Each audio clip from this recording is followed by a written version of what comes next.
tema dice la obediencia.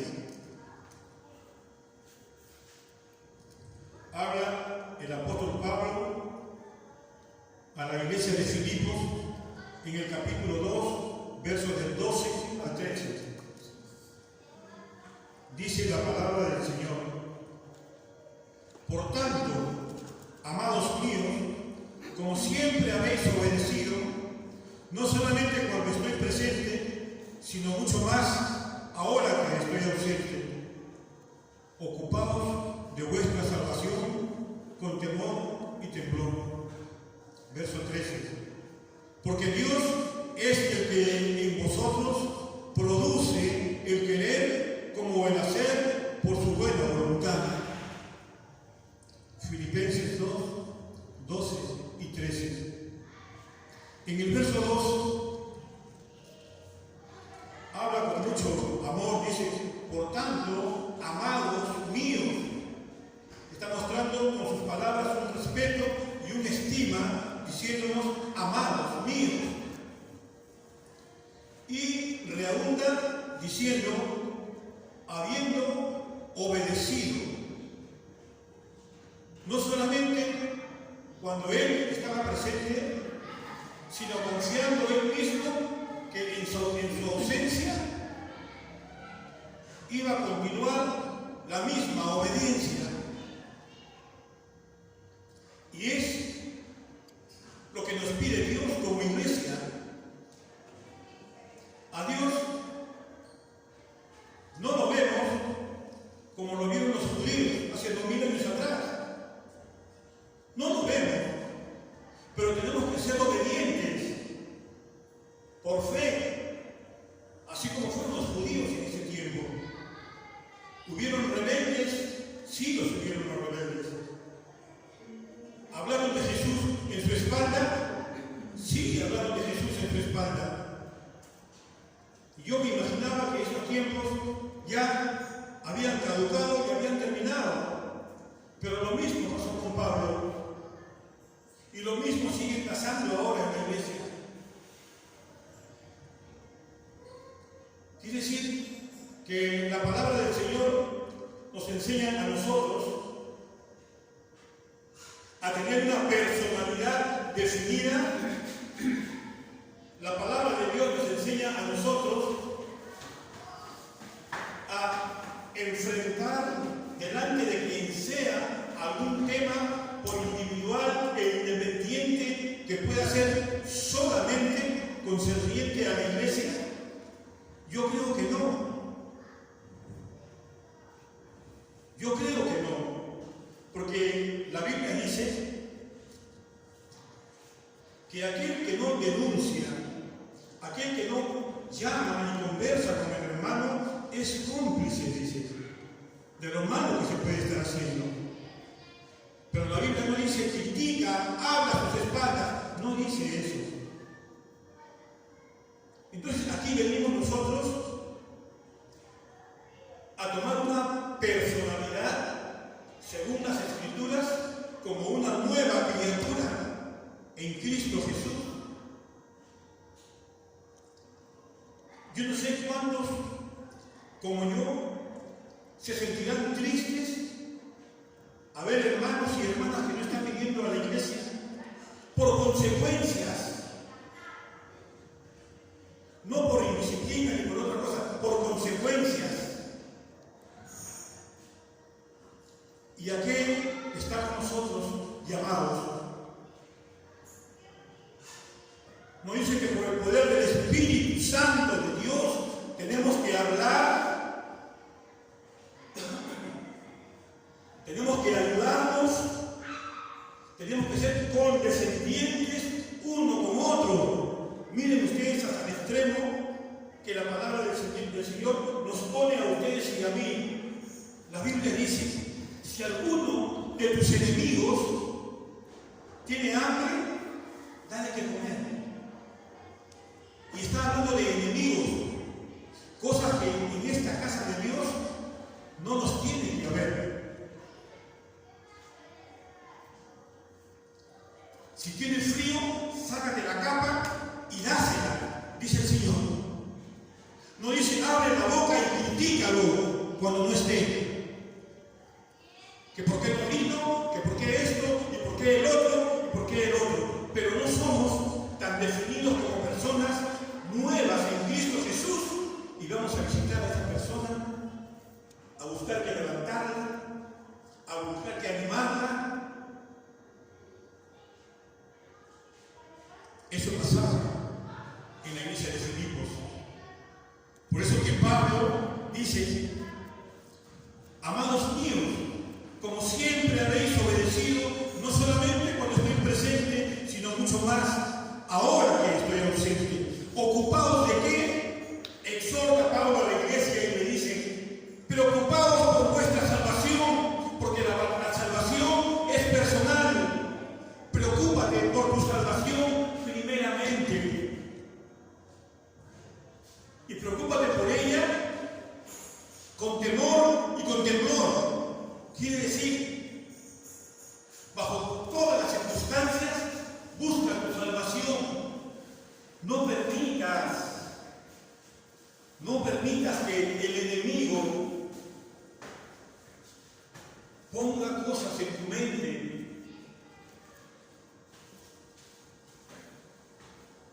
Hermanos,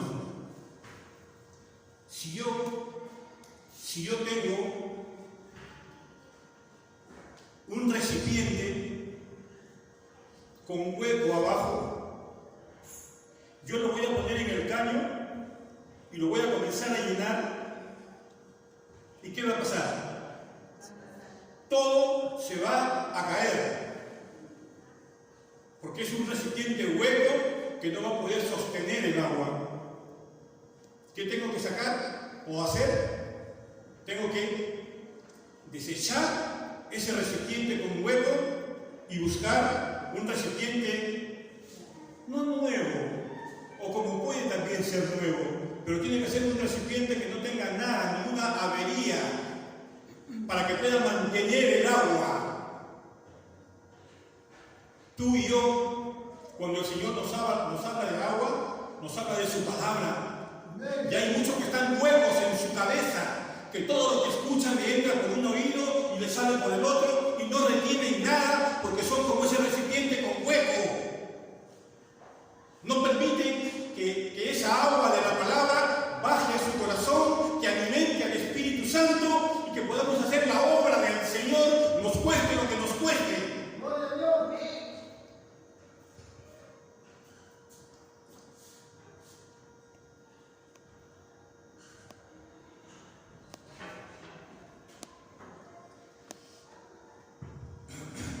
Dice que la obediencia demanda cambios en nuestra nueva vida en Cristo. Debemos estar haciendo cosas que como salvo nos corresponden. Debemos estar todos haciendo cosas que como salvos nos corresponden. ¿Tienes tu conocimiento de las cosas que te corresponden hacer como persona salva? Yo creo que así no conozcas ni la mitad de la Biblia. Yo sé que puedes tú advertir cuáles son las cosas que debes y las cosas que no debes hacer.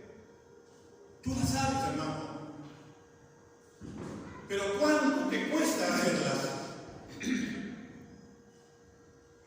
¿Cuánto te puede costar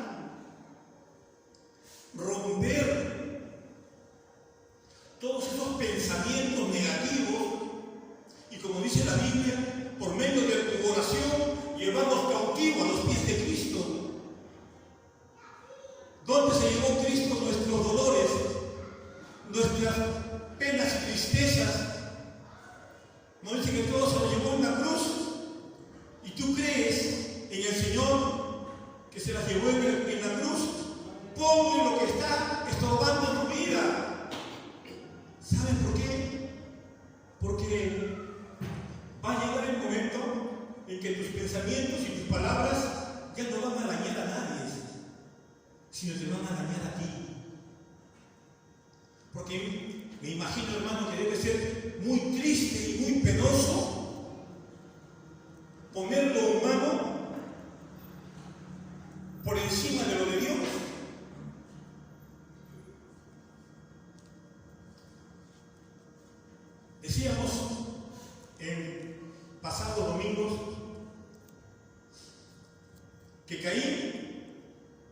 que Adán hizo su voluntad. Jesús para un lado e hizo su voluntad. Pero sin embargo vino Jesús y dijo: Padre, ayúdame a hacer tu voluntad y no la mía. Sin embargo, podemos decir en muchas oportunidades: mas no vivo yo, Cristo vive en mí. Mas no vivo yo, Cristo vive en mí. Si mencionamos esa palabra con certeza, por los pensamientos de Jesús, tenemos que hacer la voluntad de Dios, no la voluntad del hombre. Y eso es lo que hacía Jesús. En Getsemaní dice que Jesús oró y sudaba con gotas de sangre, porque luchaba contra su carne y contra su mente para poder hacer por el Espíritu la santa voluntad de Dios.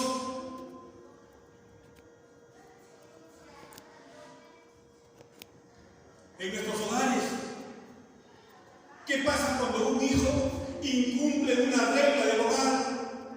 ¿Tú lo aplaudes? ¿Tú lo abrazas y le das un premio? No. ¿Y cuál es la diferencia con nuestro Padre Celestial? Por estar entre perros y gatos, ¿se alegrará Dios? ¿Nos bendecirá Dios como iglesia, como familia y como persona? ¿No recapacitamos en eso? Día de Santa Cena, en la cual todos reunidos como pueblo de Dios levantamos el cáliz y comemos el pan, que son el cuerpo y la sangre de Cristo. Y a los 5 minutos estamos dejando eso de lado y nos estamos comportando como gentiles.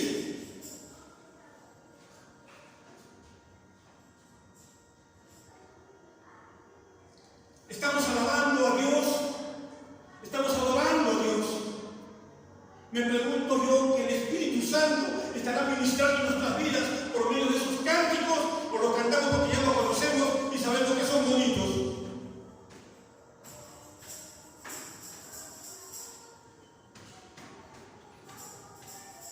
Hace 2 semanas dije: ¿qué hacemos en la iglesia? ¿Para qué venimos a la iglesia?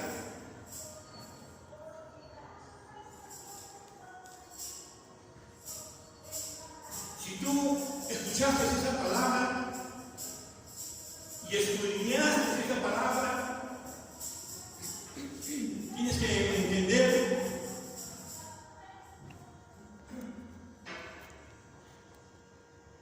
que Dios no le agrada eso. Hoy día hemos leído el Padre Nuestro, y en parte del cielo no hay ninguna queja, porque los ángeles hacen la voluntad del Padre en el reino de los cielos. Y nosotros le pedimos a Dios que así como en el cielo, también sea en la tierra. ¿Y quién van a venir los ángeles a esta tierra a hacer la voluntad del Padre? ¿O somos nosotros, los hijos de Dios, que estamos llamados a hacer la voluntad del Padre aquí en la tierra, para poder decirle al Padre nuestro: Señor, gracias por esta oración que tú le dices a tus esposos, a tus apóstoles, porque es un ejemplo para nosotros?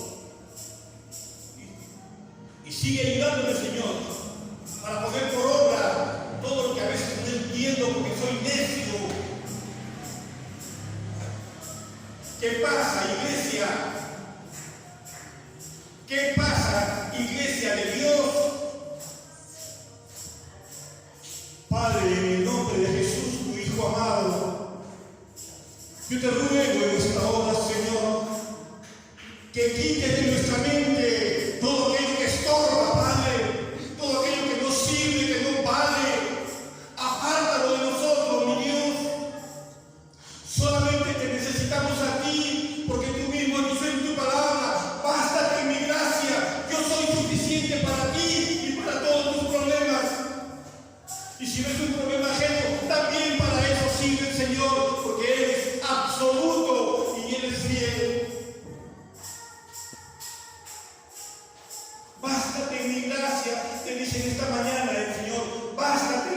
gracia. Sométete a la palabra. Sométete a las autoridades que Dios ha puesto delante de ti. Porque ninguna autoridad es más grande que tú. Sino la autoridad es alguien que Dios separó para hacerte ver tus equivocaciones y tus errores.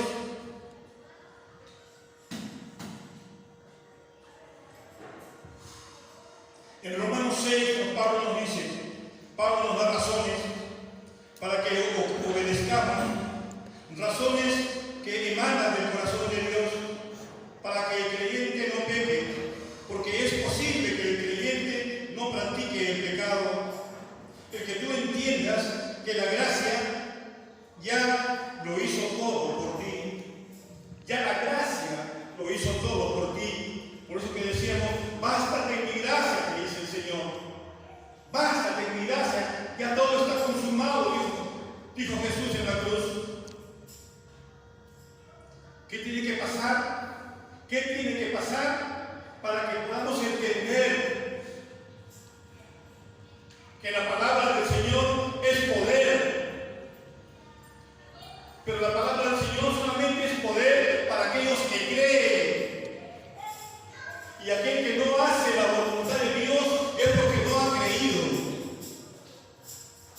Solamente son creyentes aquellos que hacemos la voluntad de Dios. No hay una forma de entender las Escrituras.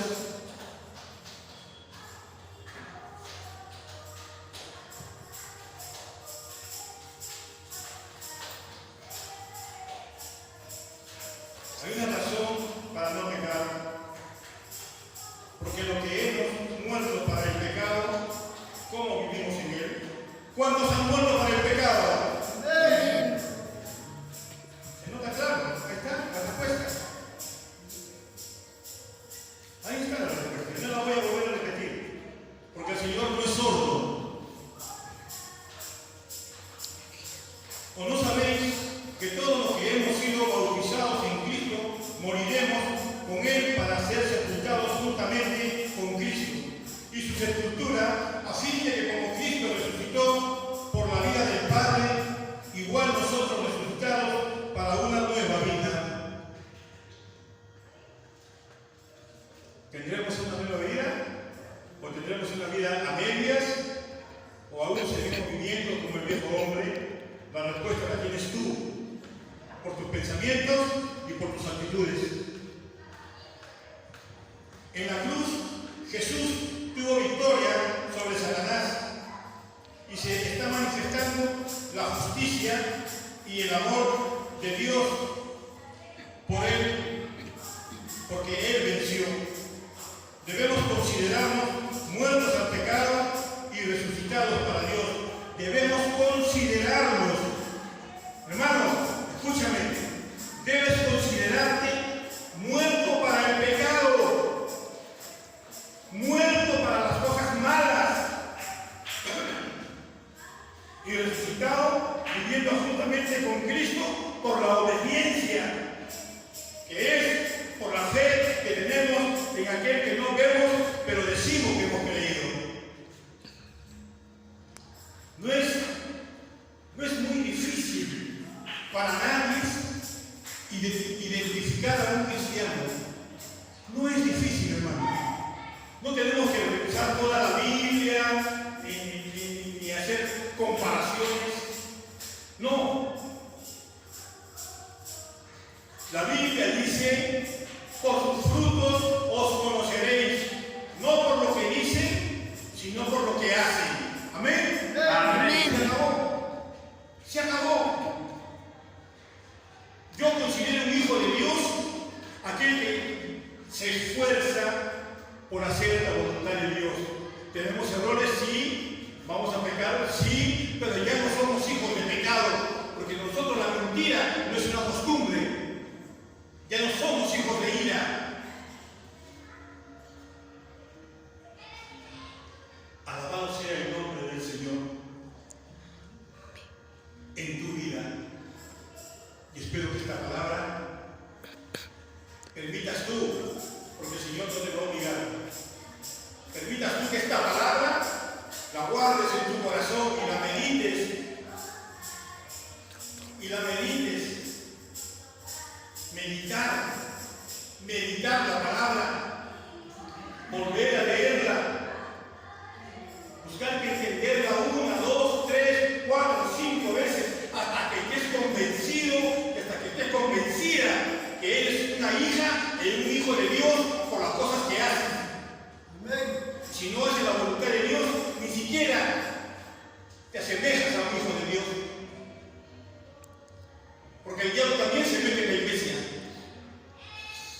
El perdón en el creyente opera en justicia.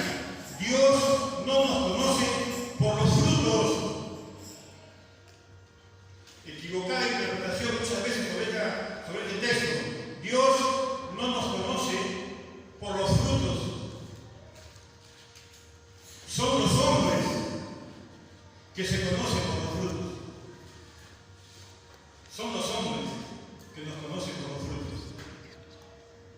Si obedecemos al pecado, esclavo del pecado sois. Usted tiene que renunciar a las pasiones del mundo y caminar en dominio propio. Ay, se me escapó, que todavía no puedo, que aún me falta. Pero acá dice el Señor que tenemos que renunciar. No es que solamente tenemos que orar y pedir a Dios que nos ayude a sacar esas cosas del viejo hombre, sino tenemos que renunciar. Así como hemos renunciado al enemigo para que ya no tenga poder sobre nosotros, también tenemos que renunciar a caminar en cosas que agradan al mundo y desagradan a Dios. Lo que no se ve es más real que lo que se ve. Estoy hablando de un cristiano. Estoy hablando de la fe de un cristiano. Dice, vive en la palabra y comenzarás a vivir en la libertad. Significa que aquel que no vive en la palabra sigue siendo esclavo de sus propias palabras. Pero el Señor no quiere que tú sigas viviendo en la esclavitud de tus palabras, sino en la libertad de la palabra de Él. Porque la palabra de Dios es poder. Tenemos los frutos para justificación y la justificación para una vida santa. El mismo Jesús dijo, sed santos, porque yo soy santo, y sin santidad nadie verá a Dios. El diablo trata siempre de poner conciencia de culpa, pero la Biblia nos enseña a tener conciencia de justicia. Tus sentimientos no cuentan en la iglesia. Tus sentimientos no cuentan en la iglesia. Ojo, que aquí hay un detalle que tenemos que reconocer. Los sentimientos no cuentan cuando son dirigidos por tu mente, pero sí cuentan cuando son dirigidos por el poder de Dios y su palabra. Porque ¿qué hace la palabra de Dios en nuestras vidas? Dice que traspasa nuestro cuerpo, traspasa el alma y llega a lo profundo de nuestro ser. No decimos que las Escrituras dicen que la palabra de Dios es como espada de dos filos. La espada, literalmente, escuchen bien, la palabra, y voy a hablar más claro, la espada de la palabra, literalmente, está quieta ahí. No tiene poder, literalmente. Pero cuando la palabra llega a tu vida y tú la expones por el poder de tu espíritu, se convierte en una espada.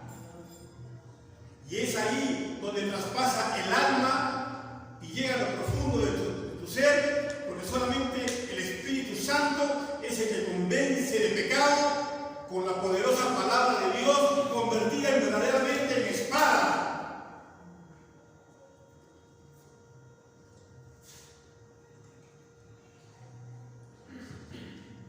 El creyente experimenta fracasos, pero tengo que alimentarme de la palabra de Dios. Dios es el que produce en nosotros el querer como el hacer.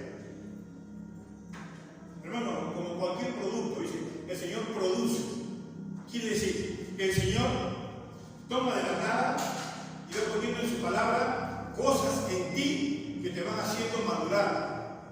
Y ese madurar viene por el conocimiento de la palabra y tú comienzas a reaccionar y vas diciendo, esto era así, pero sin embargo la palabra de Dios me está mostrando que yo puedo revertir eso que era así. Antes era chismoso, ya no quiero ser chismoso porque ha traído malas consecuencias a mí y a mi familia. Pues lo puedes hacer. Entonces es la palabra de Dios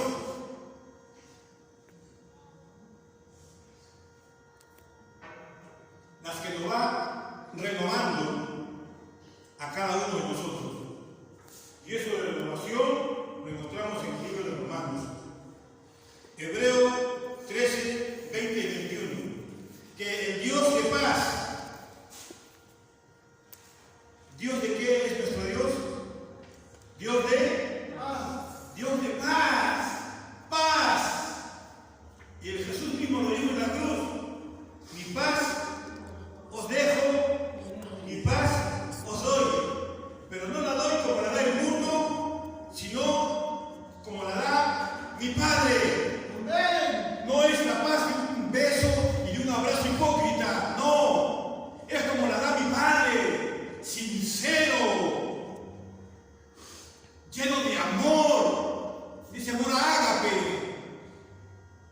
De esa palabra de aliento que te dice, hermano, veo que estás mal, pero voy a orar contigo. ¿Qué te parece, mi hermana?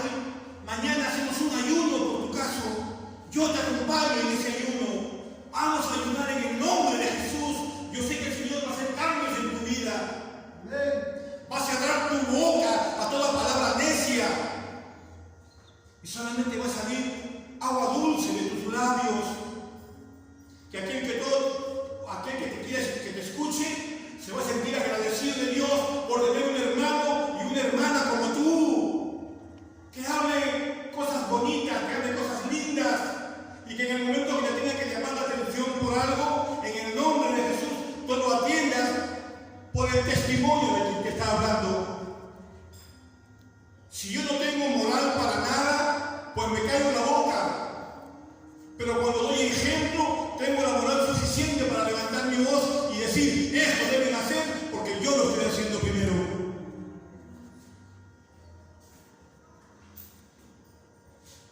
El verso 21 de Hebreos 13 dice, os haga aptos, está hablando de nosotros, os haga aptos para toda buena obra.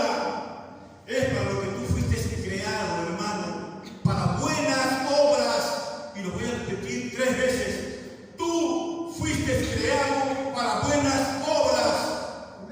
Tú fuiste creado para buenas obras. Tú fuiste creado para buenas obras. Y hablo 3 veces porque quiero que el diablo le escuche y que sepa que tú vas a renovar tu vida por el conocimiento de la palabra y hoy has entendido que fuiste creado para buenas obras. Para que hagáis su voluntad, haciendo Él en vosotros lo que es agradable delante de Él por Jesucristo, al cual sea la gloria por los siglos de los siglos. Amén. Amén. Señor, decían sus discípulos a Jesús, qué dura es tu palabra, qué dura es tu palabra. Pero como ellos sabían en quién habían creído y sabían quién les hablaba, la aceptaban. Y lo seguían. Y dejaban todo por seguir a Cristo. Quiero contagiar esa actitud de seguir a Cristo. No tenemos que seguir a nadie que no venga en el nombre de Jesús. Porque lo que va un cristiano va a Cristo. Dijo el Señor, mis ovejas oyen mi voz y me siguen. Yo no soy otra cosa que un cuidador de ovejas. Por eso le cuando las ovejas escuchan mi voz, me siguen. Yo a nadie exijo ni pido nada.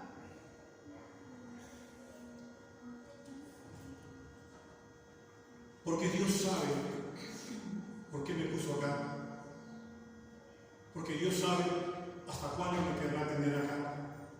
Y yo solamente tengo que decir, heme aquí, Señor.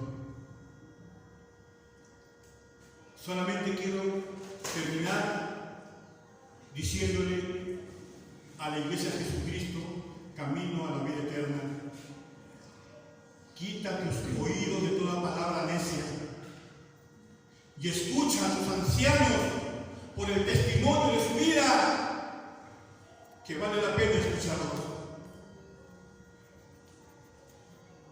Escucha a quien te habla.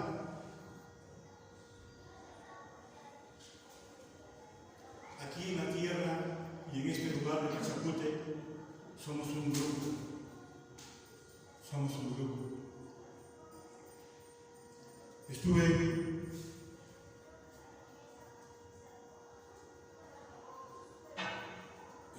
conversando con hermanos y hermanas que están muy cerca de nuestra iglesia y que en un tiempo estuvieron en esta iglesia. Hermanos, de eso tenemos que preocuparnos. No nos preocupemos de otra cosa. No nos preocupemos de cosas secundarias en las cuales individualmente algún día tenemos que entregarle cuenta a Dios. Amén. Algún día tenemos que entregarle cuenta a Dios. Yo le voy a entregar cuenta por ustedes. Yo le voy a decir, sí, Señor. Sí, Señor, yo le pedí perdón a la iglesia porque cometí errores, Padre. Pero voy a tratar por todos los medios de hacer justicia y no lo que yo quiero. Hacer justicia, que cualquiera que me reclame y me diga algo pueda concordarlo con la palabra. Y si no es la palabra, soy un mentiroso. Que Dios guarde sus vidas. Que Dios nos ayude. Y vamos a hacer una oración por nuestros hermanos que no están viniendo, siendo esta su casa. Hermano, a mí me embarga la tristeza cuando me llaman por teléfono. Me embarga la tristeza, hermanos que se han ido hasta el mundo. Y vamos a venirnos a sentar acá como nada. Es mi hermano, que si mañana viene Cristo se va al infierno. Porque no hemos hecho nada por ellos.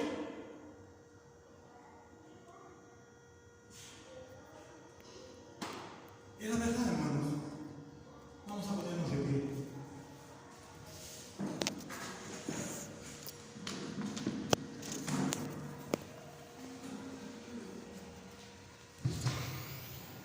Santísimo Padre Celestial,